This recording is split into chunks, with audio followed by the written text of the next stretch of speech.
সব জোড়া ফুল। তৃণমূল বিজেপি চোখে দেখবে সর্ষের ফুল। দ্বিতীয় দফার নির্বাচনী প্রচারে হাওড়ার এক সভায় বক্তব্য দিতে গিয়ে এভাবেই বিজেপি নেতা প্রধানমন্ত্রী নরেন্দ্র মোদীর গঙ্গা সফর নিয়ে কটাক্ষ করেন তৃণমূল সভানেত্রী মমতা বন্দ্যোপাধ্যায়। তবে আক্রমণের জন্য আগুনে ঘি ঢেলেছিলেন খোদ নরেন্দ্র মোদী। কলকাতার অদূরে পানিহাটির নির্বাচনী প্রচারে তৃণমূল কংগ্রেসকে হুঁশিয়ারি দিয়ে মোদী বলেন, ফল প্রকাশের পর তৃণমূলের গুন্ডাদের কেউ বাঁচাতে পারবে না, কেউ পালানোর জায়গাও পাবে না। তৃণমূলকে আক্রমণে শুধু মোদী একা নন।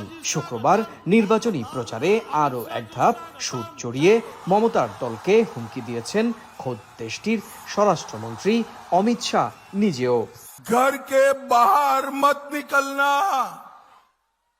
अगर 29 तारीख को घर के बाहर निकले तो 5 तारीख के बाद उल्टा लटका कर सीधा करने का। 29 এপ্রিল পশ্চিমবঙ্গে শেষ দফায় 142 আসনের ভোট হবে। 2011 সাল থেকেই এই আসনগুলো মূলত তৃণমূলের দুর্গ।